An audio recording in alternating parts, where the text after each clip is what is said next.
और आज हम कुछ एमसीक्यूज भी देखेंगे, तो इसलिए ध्यान से सुने जो हम आगे पढ़ने लगे। अच्छा, हमारे पास हमने ये, आपको याद है हमने जीडीपी और जीएनआई में डिफरेंस देखा है, और एक चीज मैं और ऐड करना चाह रहा हूँ जो मैं यहाँ पर लिख भी देता हूँ। मैंने आपको क्या बताया था कि अगर हमने अच्छा यहाँ चले, मैं ये जो net property income from abroad ये हमने समझ लिया था। कॉम्पनसेशन ऑफ एम्प्लॉइज क्या चीज है, इस पे भी थोड़ी सी बात मुझे करनी थी, और फिर हम आगे चलते हैं। ये है कि वो लोग जो कि कमा रहे हैं, आपको देखो ना, नेट प्रॉपर्टी इनकम तो आ रही है। नेट प्रॉपर्टी इनकम क्या क्या होती है, जैसे कि मैं आपको एग्जांपल देता हूँ, हमने कल बात की इस पे, और ये इसलिए कह रहा हूँ ध्यान से सुन लो, क्योंकि अभी आगे एमसीक्यूज आने हैं जो मैं इस और आपसे ही पूछूंगा उसके आंसर।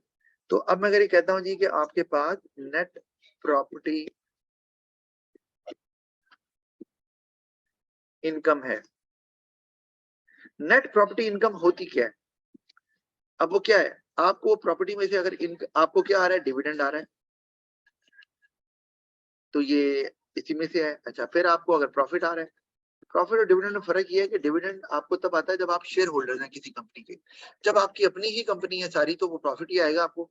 इसी तरह आपको उसमें से अगर इंटरेस्ट आ रहा है, ये नेट प्रॉपर्टी इनकम है। लेकिन इसके अलावा जो हमने कहा है कि कॉम्पनसेशन ऑफ एम्प्लॉइज,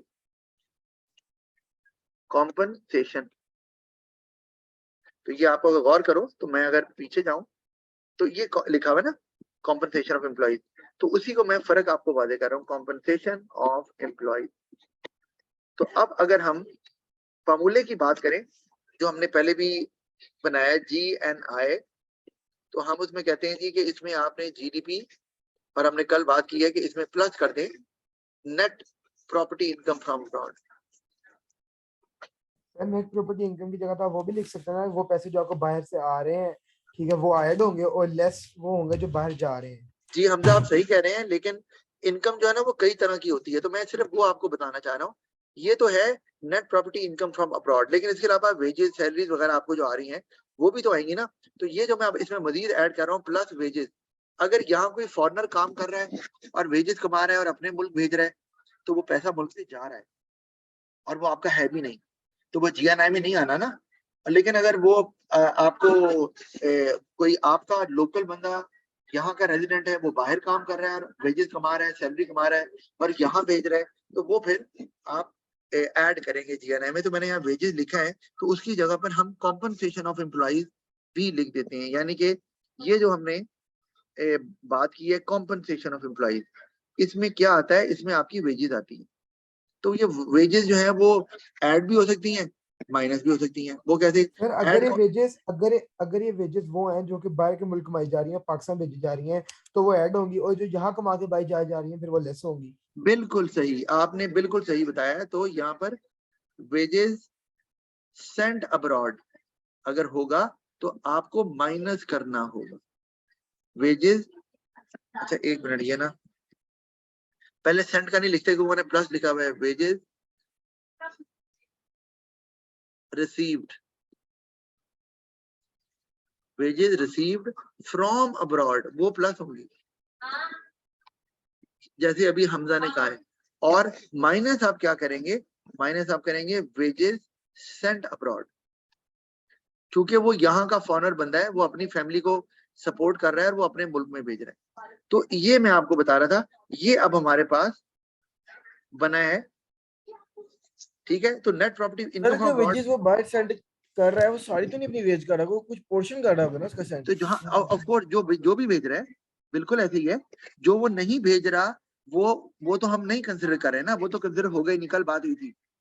अगर कोई बंदा बाहर जॉब करता है, वो जितनी इनकम भेजेगा अपने मुल्क में, सिर्फ वही ऐड होगी जीएनआई में। जैसे मैंने आपको बताया भी कि अगर आपकी फैमिली परमानेंटली यूके शिफ्ट हो जाती है और आपका कोई रिश्तेदार यूके में नहीं है, तो वो यूके में ही कमा रहे हैं और यूके में ही खा रहे हैं और पाकिस्तान कुछ नहीं भेज रहे, तो माना कि वो पाकिस्तान के रेजिडेंट हैं, लेकिन वो पाकिस्तान की जीएनआई में ऐड नहीं, उनकी इनकम ऐड नहीं होगी, क्योंकि वो पाकिस्तान भेज कुछ नहीं है। तो इनकम पाकिस्तान की कहां से हो गई, समझ आ रही है? चला जी सर, आ गई आ गई। अच्छा, अब ये बहरहाल मैंने आपको बताना था, अब मैं वापस चलता हूँ वही बुक के ऊपर। तो ये हमने समझ लिया कि जीएनआई में net property income from abroad ये प्लस होती है या माइनस होती है, वो डिपेंड करता है। इस तरह कॉम्पनसेशन ऑफ एम्प्लॉइज भी प्लस या माइनस हो सकती है। अच्छा, अब इसमें ये होता है जरूर कि आपको उसमें टैक्सेस भी देने होते हैं, तो वो भी देखना पड़ता है, क्योंकि सारी इनकम तो नहीं जाएगी ना। अगर टैक्सेस है तो गवर्नमेंट तो वो ले लेगी। बहरहाल हम उसमें मजीद कॉम्प्लेक्स नहीं करते, जितना आपको समझाया है इतना काफी है। अच्छा, आगे चलते हैं हम। अगला हमारे पे कॉन्सेप्ट आ गया अभी। अच्छा, ये भी मैंने कल बताया था आपको कि जीडीपी और जीएनआई में फर्क हो सकता है। ये कल बात हो चुकी है, क्योंकि जीडीपी जो है ना, जीडीपी और जीएनआई सिर्फ तब बराबर होंगे अगर net property income from abroad zero हो जाए, यानी कि जितना पैसा आ रहा है उतना ही जा भी रहा है, तो फिर दोनों बराबर होंगे। अदरवाइज अगर ज्यादा पैसा आ रहा है मुल्क में, कम पैसा जा रहा है, तो जीएनआई जो है वो जीडीपी से ज्यादा होगी। और इसी तरह से अगर ज्यादा पैसा जो है वो मुल्क से बाहर जा रहा है और कम आ रहा है, तो फिर जीएनआई कम हो जाएगी जीडीपी से। ये बात कल इस पे बात हमारी हुई भी है। तो कंट्रीज की सर बात जीडीपी। सुनिए, एक हाँ, बात, एक से सवाल था। सर जी, समझे एक मल्टीनेशनल कंपनी है, वो पाकिस्तान में काम कर रही है, ठीक है। सर वो पैसे जो वो दोबारा री इन्वेस्ट करेगी पाकिस्तान में, वो पाकिस्तान की जीएनआई में ऐड होगा? वो पाकिस्तान में जो अर्निंग कर रही है और जो प्रोड्यूस कर रही है, वो पाकिस्तान की जीडीपी में ऐड होगा, फिर बिल्कुल ऐड पाकिस्तान के होगा। पर वो जो इनकम है, ठीक है, पर वो जो इनकम भी तो आ रही है ना उन्हें, फिर वो इनकम पाकिस्तान की जीएनआई में ऐड होगी? आप सुनो, वो पाकिस्तान की जीएनआई में ऐड नहीं होगी, क्योंकि वो इनकम जो है वो बाहर जाएगी उनके अपने मुल्क में, जितनी ओ जाएगी। सर जितनी हाँ, जितनी जितना पोर्शन जाएगा उतनी ऐड होगी। हाँ, जितना पोर्शन बाहर जाएगा वो बाहर वाले मुल्क की जीएनआई में ऐड होगा। और इसी तरह अगर ठीक है पाकिस्तान सर। की कोई कंपनी मल्टीनेशनल बनी हुई है और बाहर काम कर रही है, मैं एग्जांपल देता हूँ कि आप यहाँ पे कोई मल्टीनेशनल कंपनी है जो कि फर्ज किया कि $1 लाख बाहर भेज रही है। कहाँ भेज रही है? वो जी कनाडा भेज रही है। तो कनाडा के में $1 लाख, कनाडा के जीएनआई में $1 लाख ऐड हो जाएगा। इस तरह पाकिस्तान की कोई कंपनी है जो कनाडा में काम कर रही है और वो भी पाकिस्तान $1 लाख भेज रही है, तो अब वो पाकिस्तान की जीएनआई में ऐड होगा। तो यहाँ पर तो दोनों बराबर हो गए ना, जितना जा रहा है उतना ही आ रहा है। अगर ऐसा है तो फिर तो प्रॉब्लम कोई भी नहीं है।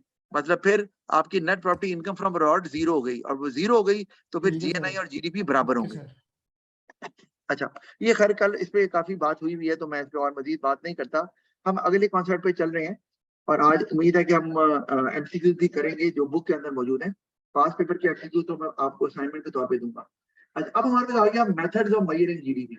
हमने इस पे भी बात की थी। आपको याद होगा कि जीडीपी को या नेशनल इनकम को मेजर करने के लिए, जीडीपी भी नेशनल इनकम ही होती है, मेजर करने के लिए हमारे पास कितने तरीके हैं? एक आउटपुट, एक इनकम, और एक है एक्सपेंडिचर मेथड। और हमने कहा था कि इन तीनों मेथड से अगर आप कैलकुलेट करेंगे नेशनल इनकम तो वो बराबर होगी। मैंने कल इसको एग्जांपल से आपको समझाया भी था। लेकिन आज मैंने आपको एक चीज बतानी है। आउटपुट और इनकम तो हमें समझ आती है। आउटपुट की समझ आती है, गुड्स बन रही है या सर्विसेज बन रही है, उनकी मार्केट वैल्यू को आपने जमा कर दिया, समझ आती है बात की। अच्छा, अब इसी तरह इनकम है तो आउटपुट बनाने में जितने फैक्टर्स ऑफ प्रोडक्शन इस्तेमाल हो रहे हैं, लैंड, लेबर, कैपिटल, एंटरप्राइज, तो आउटपुट जब बना रहे हैं तो उनको उनकी इनकम भी दे रहे हैं, रेंट, वेजेस, इंटरेस्ट, प्रॉफिट। तो इनकम जो है वो आउटपुट के बराबर ही हमें नजर आएगी। ये हमने कल इस पे बात की है। अब एक्सपेंडिचर मेथड को लेंगे, यानी कि आपके पास जो इनकम है वो आप सारी खर्च कर रहे हैं, तो इसका मतलब है कि आप वो जो सारी इनकम खर्च कर रहे हैं, अगर वही सारा एक्सपेंडिचर भी है आपका, तो फिर तीनों बराबर हो गए। अच्छा, हमें यहाँ क्या समझना है कि जो एक्सपेंडिचर है ना, मैं यहाँ पर ये लिख रहा हूँ aggregate expenditure. Aggregate expenditure, total expenditure की बात कर रहा हूँ पूरे मुल्क का। तो इसमें क्या कुछ आता है? एक आता है सी, ये हमने ओ लेवल में पढ़ा हुआ है, इसे बोलते हैं कंजम्पशन एक्सपेंडिचर। दूसरा आता है आई, इसको बोलते हैं इन्वेस्टमेंट एक्सपेंडिचर। अच्छा, इसी तरह तीसरा आता है, अच्छा मैंने इसको वो दूसरे सॉफ्टवेयर में करता हूँ, क्योंकि ये शायद इतनी जगह यहाँ पर मुझे लगता है कि नहीं मिलेगी।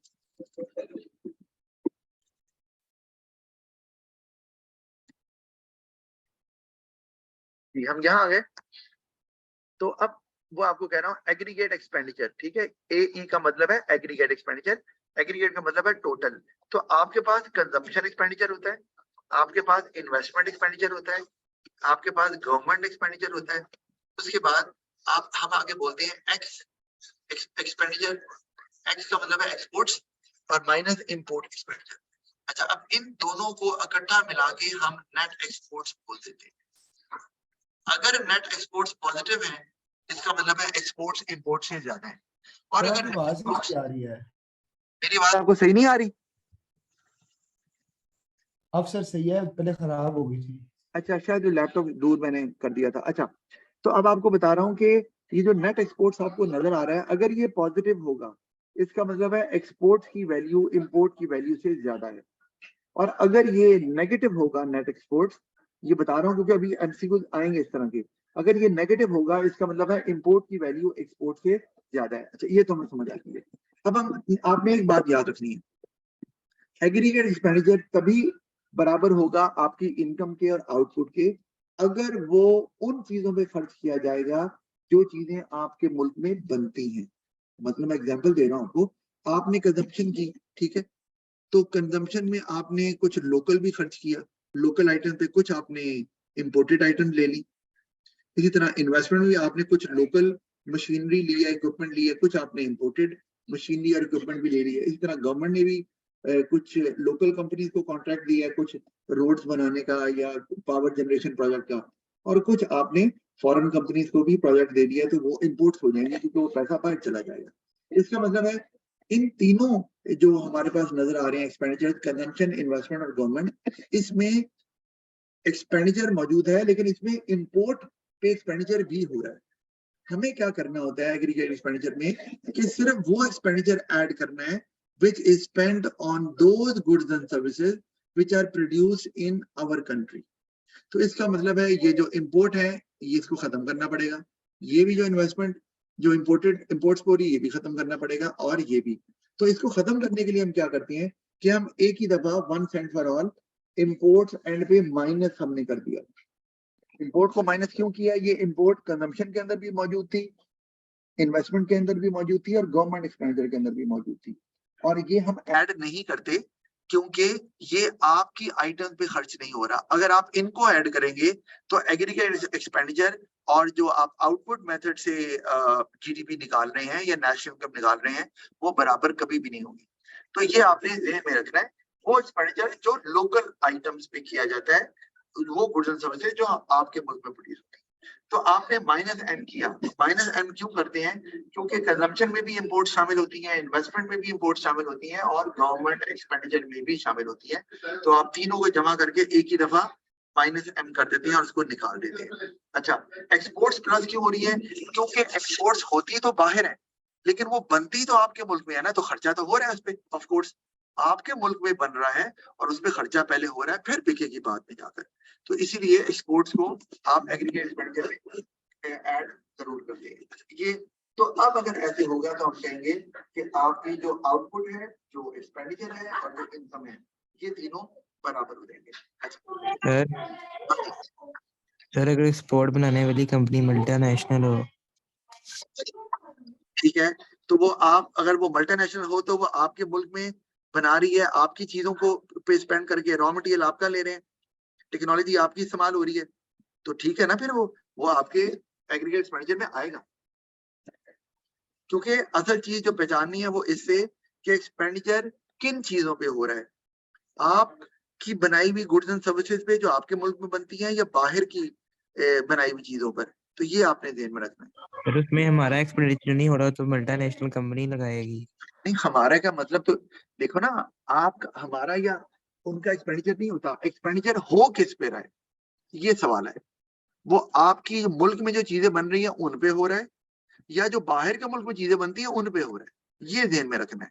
आपके मुल्क में बनने वाली चीजों पे हो रहा है तो ऐड होगा, अगर बाहर वाली चीजों पे खर्च हो रहा है तो वो ऐड नहीं करेंगे, बल्कि वो तो माइनस करना पड़ेगा। सर ये मतलब एग्रीगेट एक्सपेंडिचर जो कंट्री के अंदर हो रहा है, तो अगर वो बना के एक्सपोर्ट कर दे, कंट्री में कंज्यूम ही ना हो, फिर मैं वही कहना चाह रहा, तो बनाते हुए खर्चा नहीं आएगा, बनाते हुए खर्चा नहीं होना इस पे।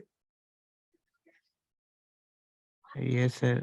हाँ, तो फिर वो आएगा उसके अंदर, क्योंकि उसमें बनाते हुए खर्चा कौन कौन सा होगा, वही बात। बनाते हुए अगर मैंने पहले भी बात की थी, जब आप एक्सपोर्ट पे खर्चा कर रहे हैं, माना कि बिक कहीं और रही है, लेकिन उसमें रेंट जो है वो आप इधर ही पे कर रहे हैं क्योंकि आप लैंड इस्तेमाल कर रहे हैं पाकिस्तान की।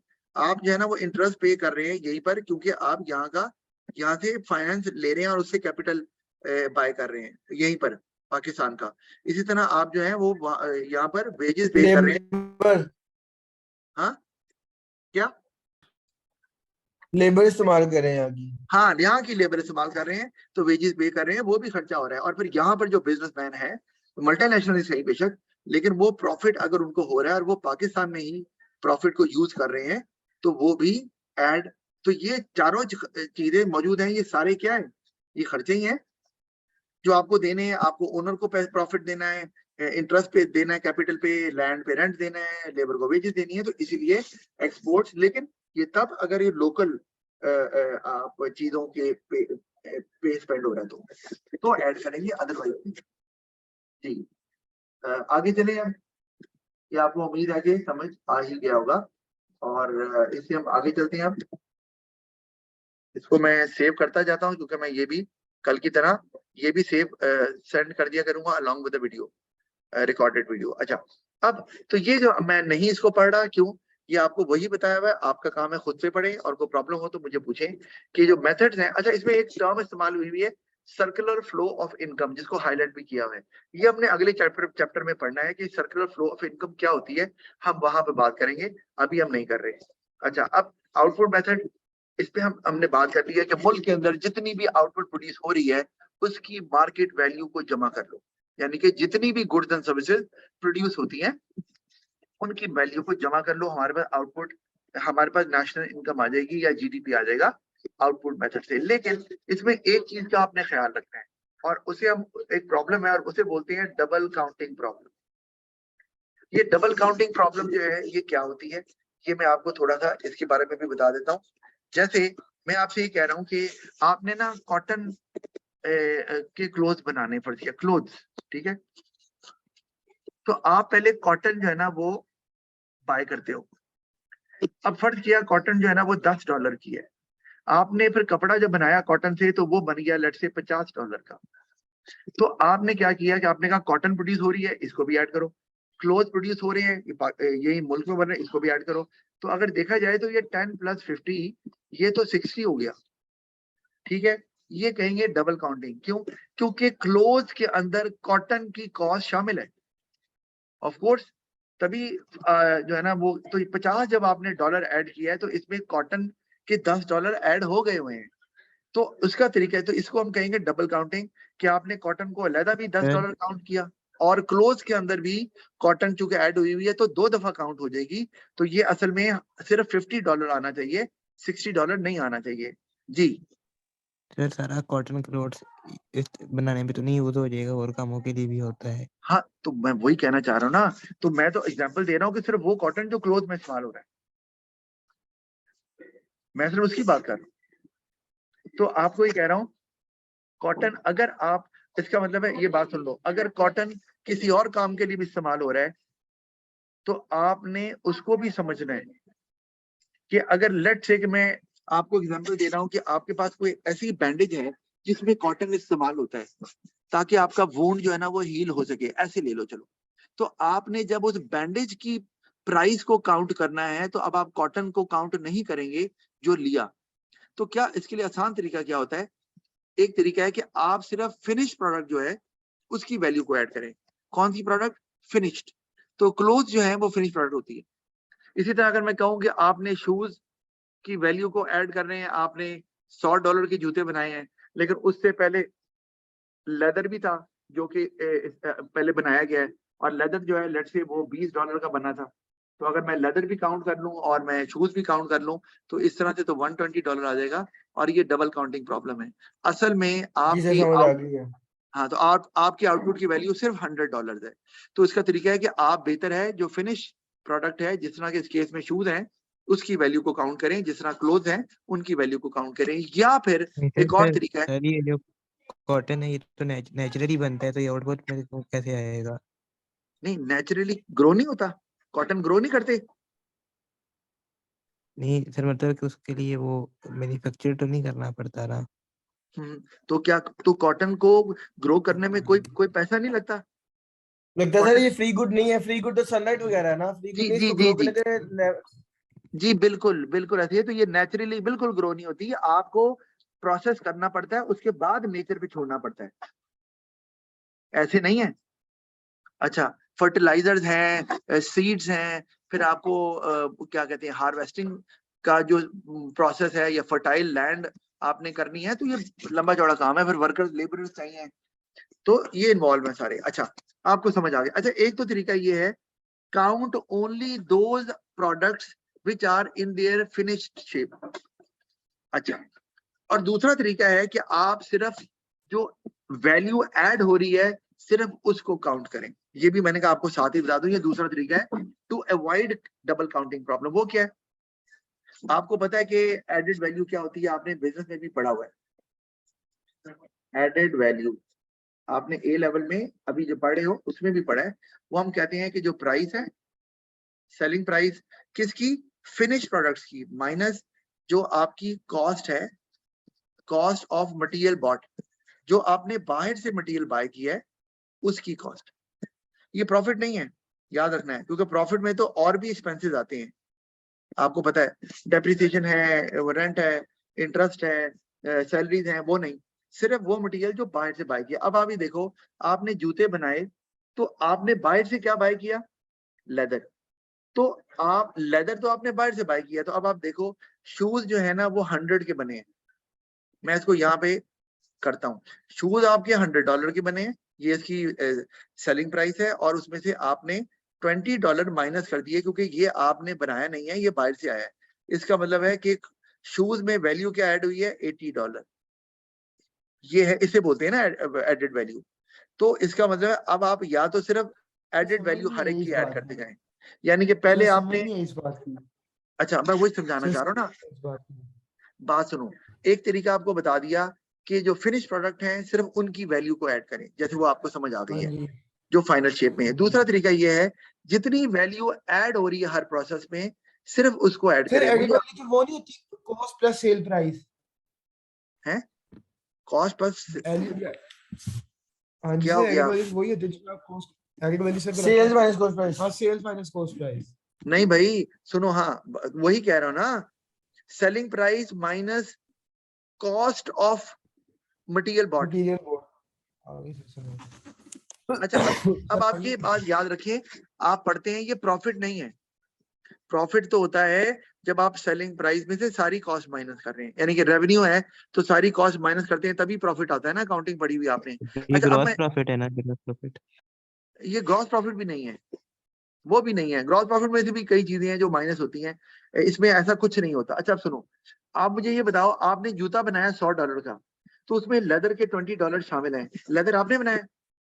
अगर आपकी शू नहीं मेकिंग सर, फैक्ट्री है, नहीं। शू मेकिंग सर फैक्ट्री आपकी है, 80 डॉलर आपके पास आ जाएगी ना एडेड वैल्यू, वो हाँ, ही इसका आपने मतलब, ऐड इसका मतलब आपने जो वैल्यू ऐड की है वो $80 की है, क्योंकि $20 तो $20 की चीज तो आपने बनी बनाई ली है लेदर, वो आपने कुछ नहीं किया उसको, और बना बनाया लेदर लेके आपने फर्दर जो प्रोसेसिंग की है जिससे जूता बना है वो $80 के बराबर है। तो इसीलिए आप अगर खाली 80, आपने पहले क्या करेंगे, पहले आप लेदर के $20 डाल देंगे, फिर आप जो $80 हैं शू मेकिंग में वैल्यू ऐड हुई है वो $80, तो देखो 80 और 20 कितने बन गए, वही $100।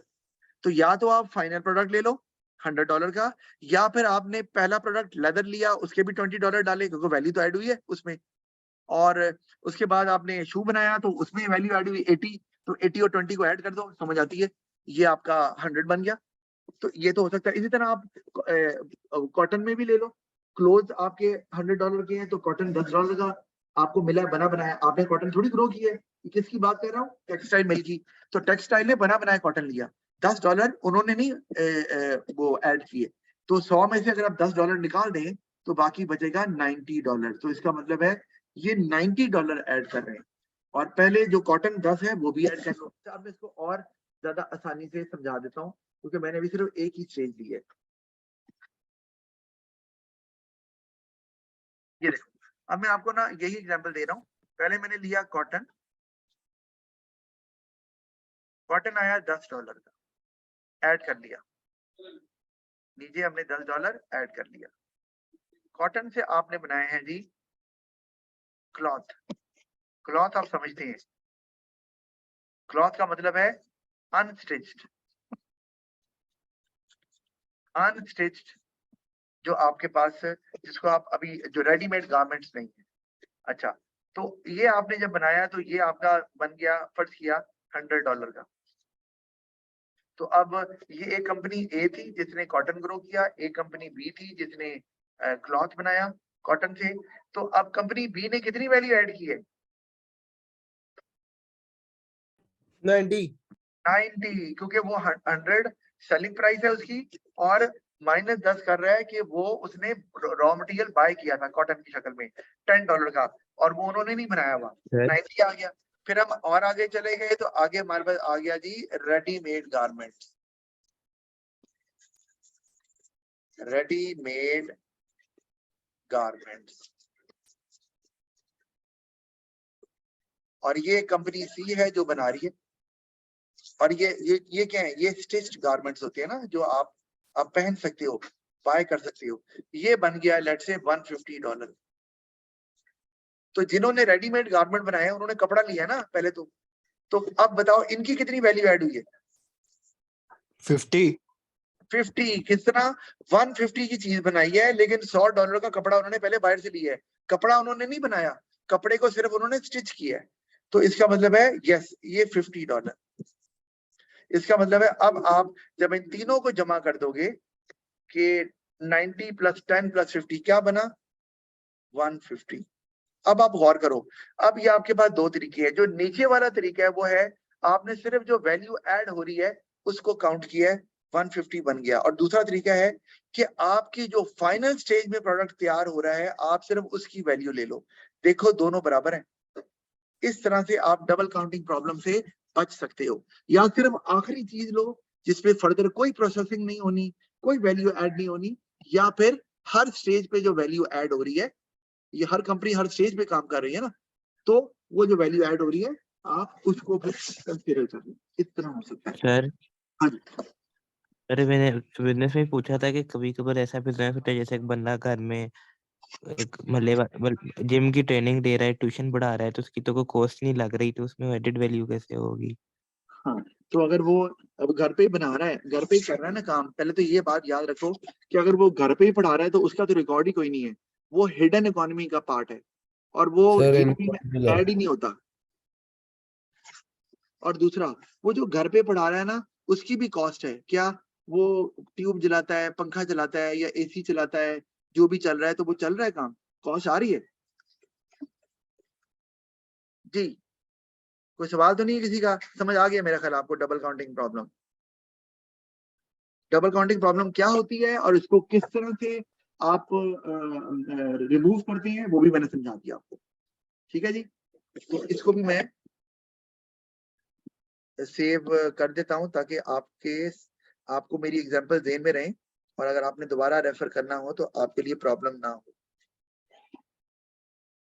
अच्छा जी, आगे चलते हैं। तो हमने पढ़ लिया कि डबल काउंटिंग प्रॉब्लम होती क्या है, कि एक ही प्रोडक्ट को दो दफा ऐड ना कर लिया जाए, उससे वैल्यू ज्यादा शो होती है, तो आप उसको अवॉइड करें, वो हमने देख लिया।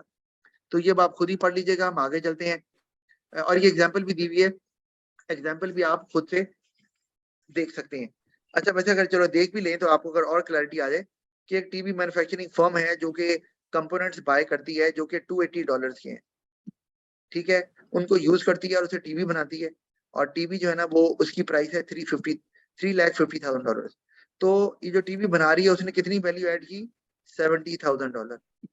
ठीक है ना, क्योंकि उन्होंने कंपोनेंट तो बाहर से बाय किए हैं $2,80,000 के, तो 70,000 की वैल्यू ऐड हुई है। तो ऐड क्या होगा, एक पहले आप ऐड करेंगे 280,000 जो पहली वाली कंपनी थी जो कंपोनेंट्स बनाती थी, फिर आप ऐड करेंगे 70,000 और दोनों को जमा करेंगे तो बनेगा 3,50,000।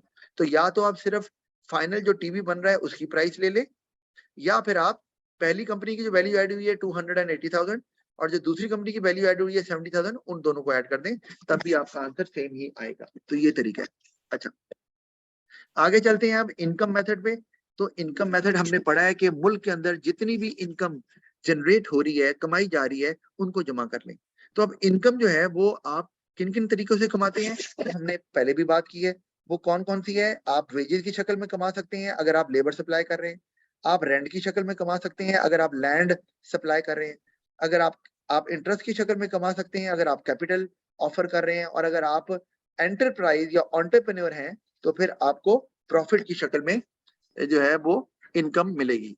ठीक है जी। तो अब जब इन सबको जमा कर लिया जाता है तो हमारे पास आ जाती है क्या? GDP through income method. लेकिन इसमें भी एक प्रॉब्लम है, और वो प्रॉब्लम क्या है कि आपको ये देखना है कि ये सिर्फ वो इनकम होगी जो उन चीजों से अर्न की जा रही है जो कि मुल्क में प्रोड्यूस हो रहे हैं।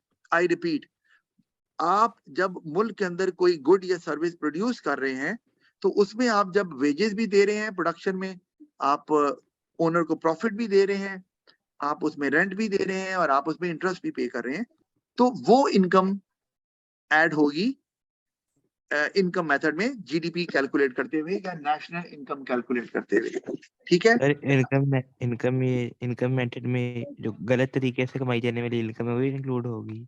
कौन सी वाली? दोबारा बोलो। जो गलत तरीके से कमाते हैं। हाँ देखो बेटा, आप गलत की तरफ बहुत जाते हो, तो इतना गलत की तरफ ना जाया करो। गलत तरीके से जो कमाई जाती है ना, मैंने आपको अभी ये बताया है। बहुत इलीगल सवाल पूछता है। अच्छा ये हाँ, पता नहीं चलिए खुद सुने लीगल बात है सुने ना, इलीगल है। वो क्लास रिकॉर्ड हो रही होती है। अच्छा, तो ना आपको ये बताना था मुझे कि जो इलीगल से बेटा जो इनकम कमाई जाती है ना, उसको वो होती है पार्ट ऑफ ब्लैक इकोनॉमी। और ब्लैक इकोनॉमी जो होती है वो किसी भी तरह से गवर्नमेंट रिकॉर्ड नहीं करती, ना ही वो रिकॉर्ड में आती है। सिर्फ पकड़ के बंदे को जेल में डाल सकते हैं, लेकिन वो किसी भी तरह से जीडीपी में या जीएनआई में ऐड नहीं होती, क्योंकि वो तो किसी के सर नोटिस में होती ही नहीं है। आप अगर किसी से रिश्वत ले रहे हो, करप्शन कर रहे हो, तो क्या गवर्नमेंट को बताओगे मैं करप्शन करके इतने पैसे कमाए हैं? नहीं ना, तो गवर्नमेंट को पता भी नहीं चलेगा। हाँ, पकड़े गए तो जेल, नहीं पकड़े गए तो मौजे। जी। सर ये इनफॉर्मल एम्प्लॉयमेंट होती है कौन सी? सर, यही वाली, यानी कि जो गवर्नमेंट की नजर में नहीं आते। नहीं देखो, आप याद रखिए, गवर्नमेंट की नजर में दो तरह की इनकम नहीं आती। एक हम कहेंगे वो income which is earned in informal sector, जिसको हम बोलते हैं हिडन इकोनॉमी।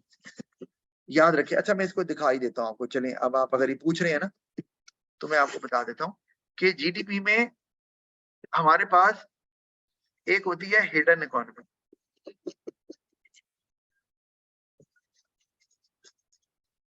और एक होती है हमारे पास ब्लैक इकोनॉमी।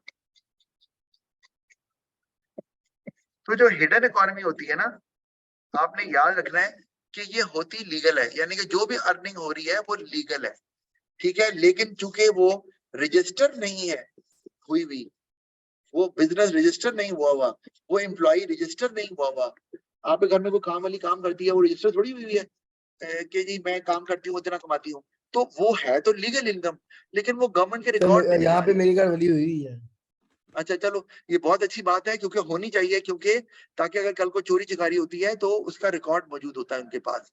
अच्छा, ब्लैक इकोनॉमी जो होती है ये टोटली इलीगल जो है ना, वो प्रैक्टिसेस पे बेस्ड होती है। तो जैसे, और ये तो ऑफ कोर्स ये भी रजिस्टर नहीं होती। ठीक है। तो ये अनरजिस्टर्ड कंपनीज होती हैं या एम्प्लॉइज होते हैं, और इस केस में ऑफ कोर्स इसका तो रजिस्टर होने का सवाल ही पैदा नहीं होता। कोई अगर 2 नंबर का काम कर रहा है तो वो रजिस्टर कैसे करवाएगा? तो वो तो पॉसिबल ही नहीं ना, रजिस्टर हो ही नहीं सकती। तो जारी बात है वो भी गवर्नमेंट के नोटिस में नहीं आती किसी भी तरह से। मैंने आपको शायद ये बताया भी हुआ है ना, कि आपको पहले बात मैंने की हुई है क्या? मैं अभी आपको ये इसको सेव कर लूं तो आपको बताता हूँ, क्योंकि ताकि अगर आप पूछ ही रहे हैं तो इसमें थोड़ा सा आपको शायद मैंने पहले एक्सप्लेन किया हुआ है वो लेवल में, लेकिन यहाँ भी कर देता हूँ एक दफा और वो क्या है कि ना, हम आपको पहले भी बताया था, हम जो इंटरनेट इस्तेमाल करते हैं ना, वो इंटरनेट जो है ना सिर्फ 5% ऑफ द डेटा है जो अवेलेबल है जिसे हम इस्तेमाल करते हैं। जो 95% डेटा है वो तो हम इस्तेमाल ही नहीं करते। आपको ये इसे पता है? Dark web. एब्सोल्युटली। तो उसमें आपके पास, अगर मैं इंटरनेट की बात करता हूँ ना, ये इंटरनेट है, तो उसमें आपके पास सबसे ऊपर आता है जी सरफेस वेब। ये सरफेस वेब वो है जो डेटा हर एक को आसानी से अवेलेबल है और जिसको हम इस्तेमाल करते हैं, जो बहुत ज्यादा हमें लगता है। लेकिन ये सिर्फ 5% से ज्यादा जो डेटा अवेलेबल है इंटरनेट पे उससे ज्यादा नहीं है। उससे नीचे जाए तो हमारे पास आ जाता है डीप वेब। डीप वेब वो होता है जो हर एक को एक्सेस नहीं होती, लेकिन वो कंपनीज अपने ऑफिशियल डॉक्यूमेंट्स को अगर उन्होंने वेब पर रखना है और वो सीक्रेट है और वो हर एक को नहीं दिखाना चाह रहे, तो वो डीप वेब का सहारा लेते हैं, जिसमें आपके पास से बहुत से सिक्योरिटी मेजर्स होते हैं जो आपको लेने होते हैं, जिसमें वीपीएन भी एक तरीका है, वर्चुअल प्राइवेट नेटवर्क एक तरीका बता रहा हूँ। जी सर, वीपीएन भी है हाँ, तो हर कोई एक्सेस नहीं कर सकता उसको, लेकिन ये लीगल सर, मैं प्रोसेस कर है। लेता हूँ सर। अच्छा, ओके। और उसके नीचे जो है वो आपके पास डार्क वेब आता है। यहाँ पर भी नाम डार्क है।